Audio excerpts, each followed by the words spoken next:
An old wolf approached a dying canine German shepherd. What he did next was heartbreaking and beautiful. In the heart of frozen forest, a battle-scarred canine German shepherd lay dying, abandoned, and broken after a mission gone wrong. Snow fell silently over his body as his strength faded, until a shadow moved between the trees. It wasn't a human. It wasn't help. It was a lone old wolf. And what happened next is something no one could have predicted. In a world where survival is brutal and mercy is rare, this moment will change how you see the connection between species, loyalty, and something deeper: soul recognition. Before we begin, make sure to subscribe to the channel, like this video, and turn on notifications. That way, you'll never miss another powerful story like this. Tales of courage, compassion, and the unspoken bonds that transcend words. The wind screamed to the pine trees like a warning. Snowflakes drifted down in slow spirals, blanketing the forest in white silence. Deep beneath a slope, hidden in a narrow gully where the sun rarely touched, a canine German shepherd named Rex lay motionless. His body was caked in ice and blood. Once he was a proud war dog, trained, disciplined, a hero on 4 legs. Assigned to a special rescue unit overseas, Rex had seen things no animal should. But on this mission, something had gone wrong. His handler, Sergeant Walker, was hit in an ambush. Rex had fought through smoke and fire, biting, dragging, pushing. He tried to save the man who had raised him, trained him, loved him. But in the chaos, Rex was struck, left behind, forgotten. That was 3 days ago. Now curled into the snow, the pain in his ribs unbearable and his right back leg useless, Rex could feel life slipping from him. His breaths came shallow. His eyes, usually sharp with purpose, had dulled with exhaustion. He had no more commands to follow, no more humans to protect. He was alone, and then he heard it. A crunch in the snow, too soft for boots, too slow for a deer. Rex's ears twitched, barely lifting. His body was too cold to bark, too tired to growl. The figure emerged through the trees. It was massive, its coat silver with age, its amber eyes steady and unreadable. A wolf. Not just any wolf, but an old one, with scars across its muzzle, patches missing from its fur, and the kind of gait that spoke of long winters and longer battles. Rex didn't move. He couldn't, even if he had the strength. There was nowhere to run. The wolf approached slowly, head low, but not aggressive. Its breath fogged the air between them. For a moment, predator and soldier simply stared at one another. Then the wolf did something Rex didn't expect. He lay down beside him. Rex's tail gave a single twitch of confusion. This wasn't normal. This wasn't instinct. Wolves didn't help strangers, especially wounded dogs who smelled of humans and smoke. But the old wolf stayed, curling its body around Rex's shivering frame, shielding him from the wind. Hours passed. The storm came harder. The wolf remained. That night, Rex didn't die. Because of warmth, because of company, because something ancient inside that wild animal had chosen compassion over instinct. In his haze of fever and pain, Rex drifted in and out of sleep. His mind played images of Sergeant Walker. The way he used to call Rex my warrior. The way he laughed when Rex barked at television screens. The way they used to sleep in the same tent during night patrols. Back to back, soldier and dog, heartbeat to heartbeat. Now that rhythm was gone, but beside him, the wolf's slow, steady breathing created a new one. When the sun rose weakly the next morning, Rex lifted his head barely. The wolf was still there. The cold still bit, but he was alive. The wolf stood and looked back at him. Then it did something even more shocking. It walked away a few steps and waited. Rex blinked. The wolf looked back again, then forward, then back. It was leading him. But where?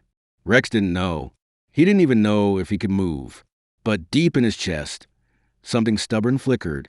So he tried. With a grunt of pain, Rex pulled himself forward an inch, then another. The wolf didn't leave. It waited, step by crawling step. Inch by agonizing inch, Rex followed. A dying K9 German shepherd, following a wolf. And neither of them knew that this journey would change both of them forever. The snow was deeper than Rex expected. Every movement sent a bolt of fire through his shattered hind leg. His ribs ached. His paws, raw from the ice, bled quietly with each drag forward. But the wolf was still there just ahead, never too far, glancing back every few steps, watching, waiting. If this was a trap, Rex didn't care. He had already accepted death once. Now, for some reason he couldn't explain, he was choosing to crawl toward life. The forest around them groaned with the weight of snow-laden branches. Crows passed overhead in silence. The world was vast, but in that moment, Rex's entire universe was reduced to two shapes: himself and the old wolf. Time lost meaning. They moved slowly, impossibly so. Rex would collapse. The wolf would wait. Rex would whimper and force another inch forward. The wolf would shift its weight, ears twitching, but it never abandoned him. Hours passed. And then, finally, the trees broke open. The clearing ahead was unexpected. A narrow valley tucked between two ridges. The wind here was quieter, shielded by the rise of stone. A stream ran slower than sluggish beneath a thin layer of ice. Animal tracks crisscrossed the snow. Deer, rabbits, wolves. A den. This was the wolf's territory. Rex collapsed completely, chest heaving, muscles trembling. He had made it somehow, but at what cost? His vision blurred, his breathing turned ragged. He could smell blood now, his own, and it clung to him like a warning. The wolf approached him slowly. Rex didn't flinch. He couldn't. Then something extraordinary happened. The old wolf, the solitary creature of survival and instinct, nudged him gently with its muzzle. Not a warning, not dominance, but comfort. From inside the woods, a younger wolf emerged. Then another and another, a small pack. They approached silently, cautiously, their eyes linked with curiosity and tension. Rex knew his scent marked him as other, not just canine, but foreign, tainted with gunpowder, metal, and the touch of man. In any other place, at any other time, they might have torn him apart. But the old wolf growled low and stepped between them. The message was clear: this one is mine. The younger wolves backed away, though reluctantly. One even whimpered. The old wolf stood tall, his silver coat bristling, until the message was absorbed. Then he returned to Rex's side. Rex couldn't comprehend the layers of wild logic behind what he was witnessing. All he knew was this: he should have died days ago, alone, forgotten. But he hadn't, because this wolf, this creature born of snow and silence, had chosen something unthinkable: mercy. Night fell again. This time, Rex didn't freeze. The pack curled in the clearing, forming a half-circle around their elder and the strange intruder. The old wolf curled against Rex's side, pressing warmth into his bones. Rex slept, and for the first time in days, his dreams were peaceful. In the morning, when he opened his eyes, there was food in front of him: a hare, freshly killed. He blinked, stunned, too weak to stand, but hungry enough to eat. He didn't know which wolf had left it. Maybe it didn't matter. With slow bites, he ate. Somewhere in the back of his mind, the discipline of training still echoed: stay alert, observe, don't trust wild animals. But those rules didn't apply here. Here, he wasn't a soldier. He was just a creature trying to survive. And in that moment, the wild, so often feared and misunderstood, had opened its arms. What he didn't know was that a new threat was coming. Not from wolves, not from snow, but from the very humans who had left him behind. And soon, the fragile peace he had found would be shattered once more. The third morning in the valley began quietly. The wind had settled, and the sky had cleared, painting the mountains in soft gold. Rex opened his eyes slowly. His body ached less today. The bleeding in his paw pads had stopped. His legs still hung limp behind him, but he could breathe without the stabbing pain in his ribs. The old wolf was already awake, standing near the stream, watching the tree line like a sentinel. The other wolves remained curled near the edge of the clearing, but their bodies were tense. Something was wrong. Rex shifted slightly, ears perked. Then he heard it. Crunch, crunch, pause, crunch, boots, human footsteps. The sound pierced through the silence like a bullet through glass. Rex's instincts kicked in. His breath caught in his throat, his ears pinned back. Every cell in his body screamed the same thing: danger.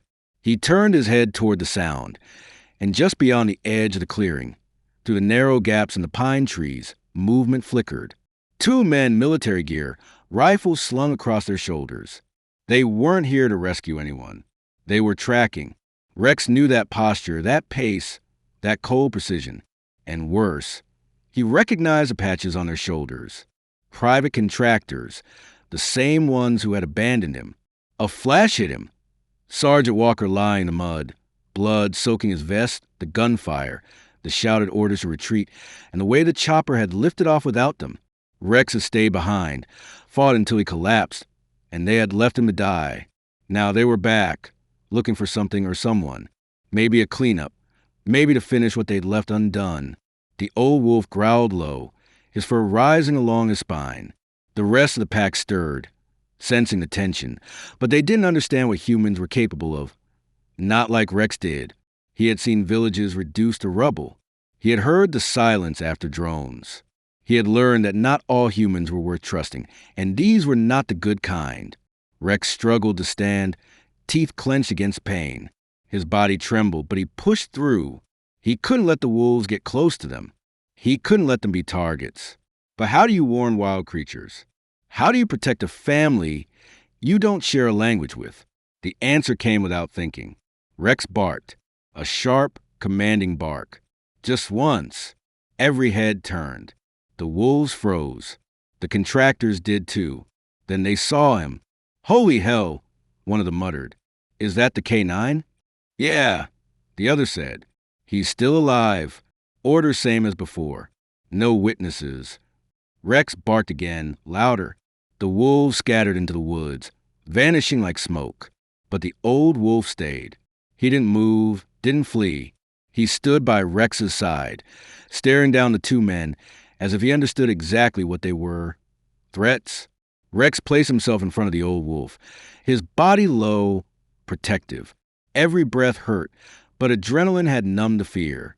He would defend this creature the way he had defended soldiers. This was his pack now. The first shot rang out, sharp and cruel. It struck the tree beside them, spraying bark into the air. The old wolf snarled. Rex lunged, not toward the men. He wasn't strong enough for that, but toward the stream, drawing their attention away. His body slammed through the snow, kicking up white flurries, forcing them to shift focus. "Take him down," one shouted. Another shot cracked through the air, but it missed because, from a ridge above, a third figure appeared. A ranger, rifle raised, voice booming. "Drop your weapons." Hands in the air. The contractor spun around. Too late. Within seconds, the forest roared to life with more voices, boots rushing down from both sides. A small unit of wildlife officers, alerted days ago by a faint distress beacon from Rex's original mission, had finally found him. Guns drawn, they surrounded the contractors. And just like that, it was over. Rex collapsed by the stream, panting hard, his heart pounding louder than the gunfire had. The old wolf stood beside him, and this time he licked Rex's wound once, firmly, like a salute. The ranger rushed to Rex's side, kneeling beside him with wide eyes. "I can't believe it," he whispered. "You're the one from the crash site. You made it." Rex blinked. Behind the pain, behind the exhaustion, was something deeper. A message. He had not made it alone. And now he wasn't leaving alone either. The ranger's name was Eli Camden. A soft-spoken man in his late 30s with kind eyes and a slow, careful way of speaking, like someone used to calming frightened creatures. As he crouched beside Rex, he didn't reach for him immediately. Instead, he just watched, letting the battered K9 catch his breath. "You've been through hell," Eli whispered. Rex's body trembled. His muscles screamed with exhaustion. But when Eli extended his hand, palm open and still, Rex didn't flinch. He didn't growl. He rested his muzzle softly against the ranger's hand. A silent acceptance.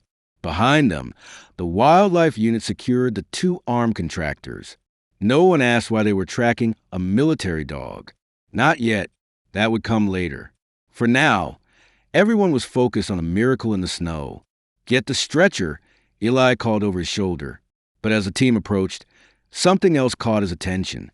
The wolf, still standing a few feet away, silver and silent, watching everything with sharp amber eyes. He hadn't fled. Eli stared, stunned. He's not running. One of the rangers raised his tranquilizer rifle. Should I take the shot? Eli stood quickly, hand raised. No, absolutely not. But that's a full-grown alpha. He didn't attack the dog, Eli said. He saved him. There was a pause. The others looked unsure. A wolf protecting a canine German shepherd. It was unheard of.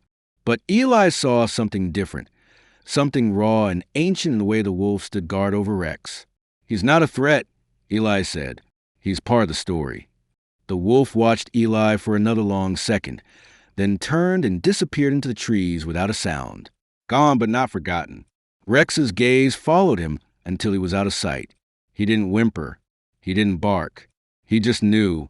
The pack had given him a chance to live, and now it was time to let go. The team moved quickly. They loaded Rex onto a stretcher, wrapped him in thermal blankets, and lifted him into the ranger vehicle.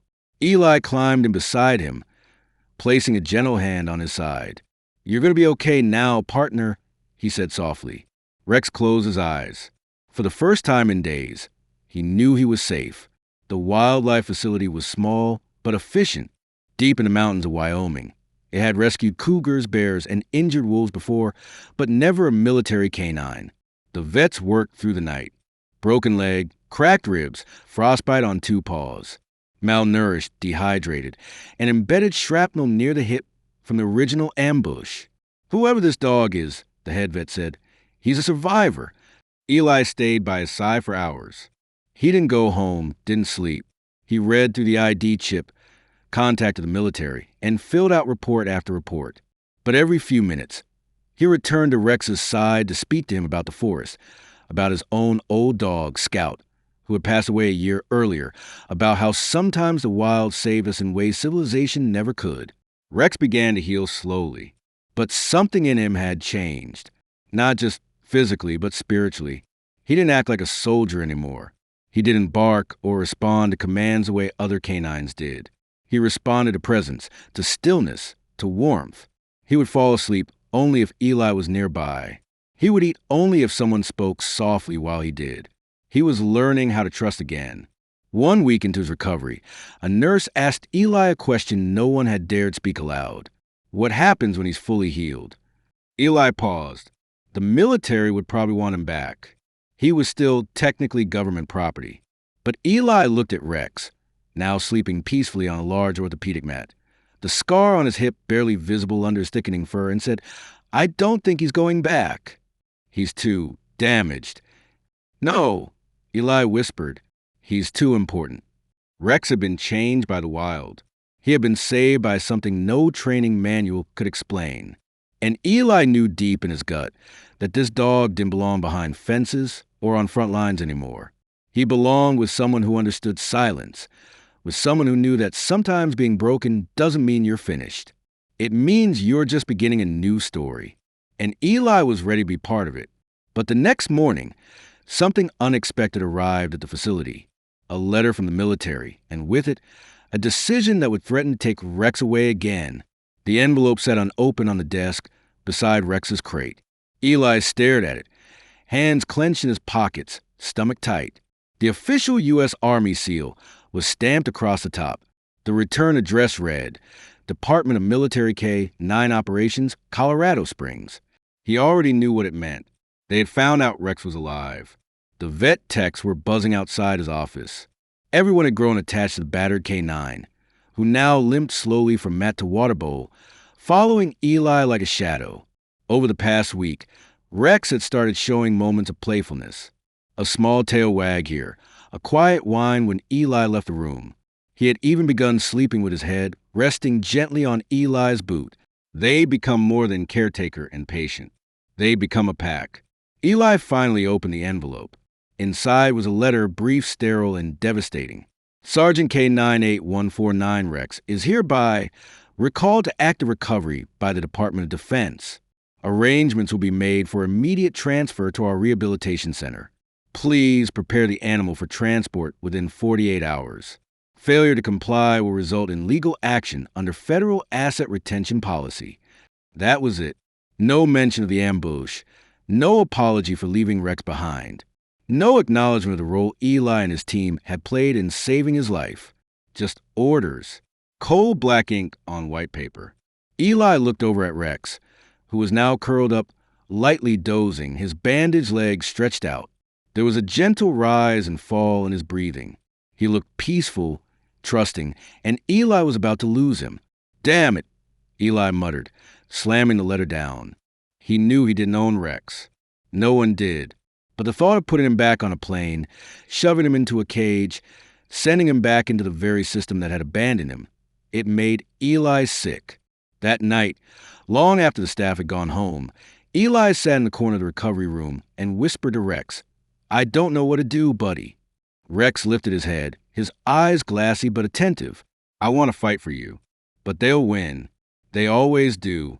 The army doesn't lose their dogs." Rex nudged closer, placing his chin on Eli's knee. It wasn't a solution, but it was enough. The next morning, just before sunrise, a black SUV pulled up to facility gates.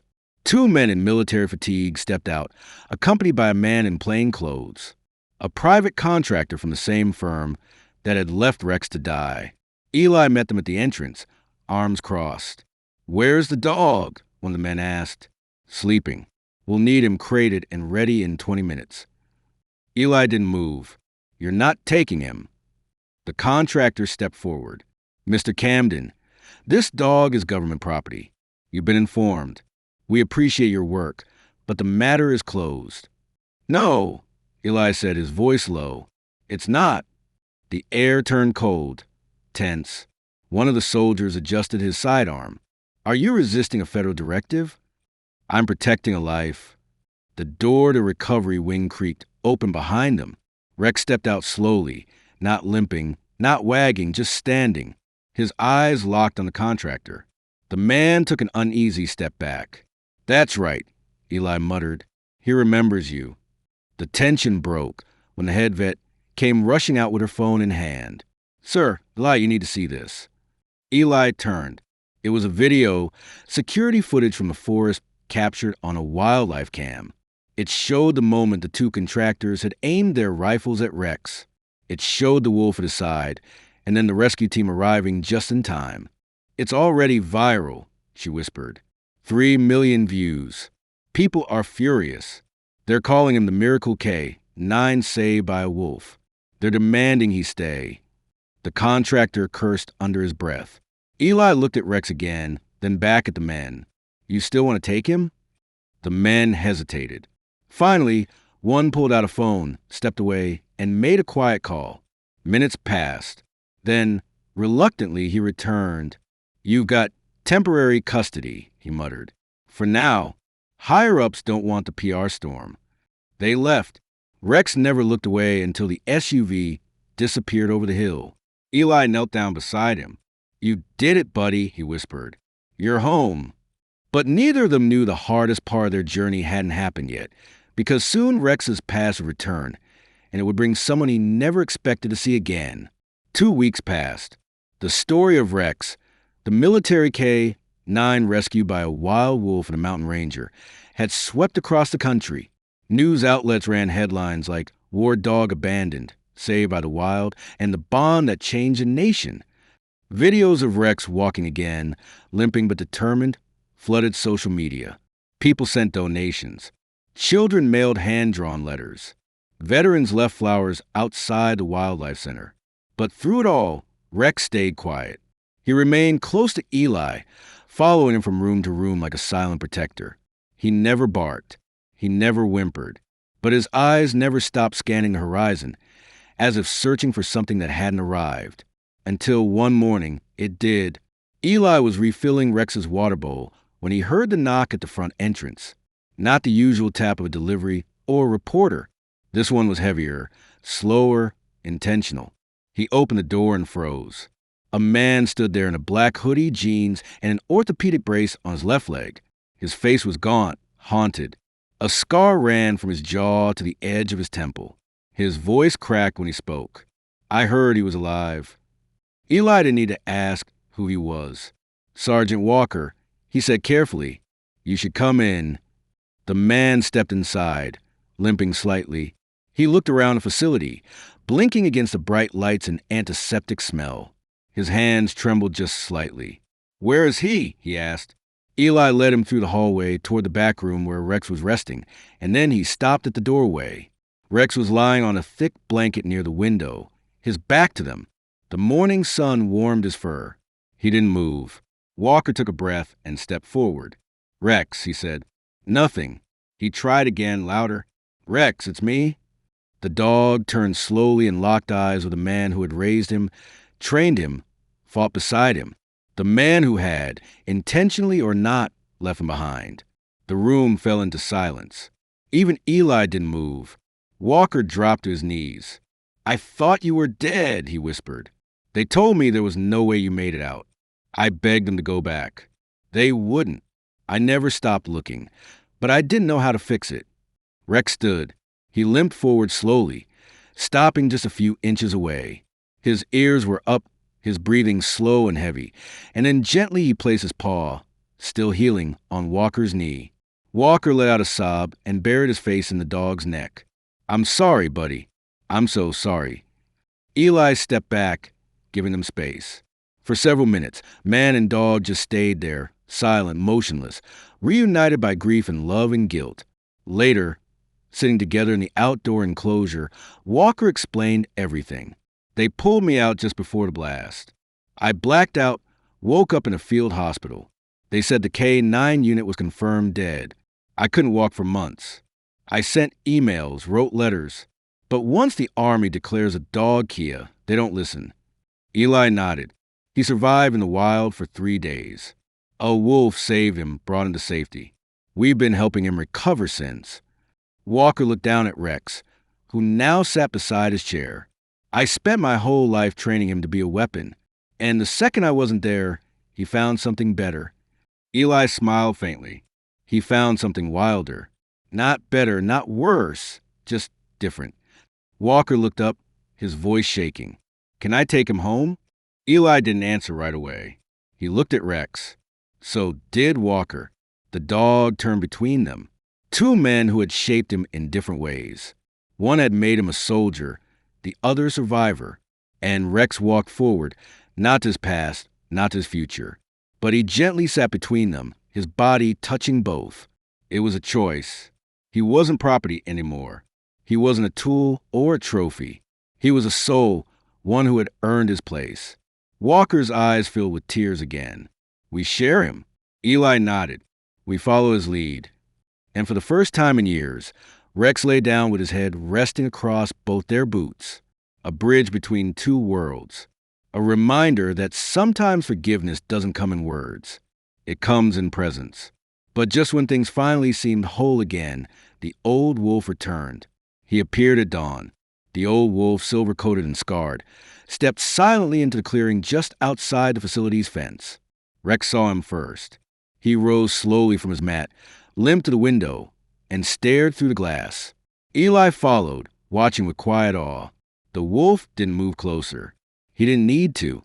He just stood there, eyes locked with Rex's, the morning light casting a halo around his worn frame. It wasn't a reunion.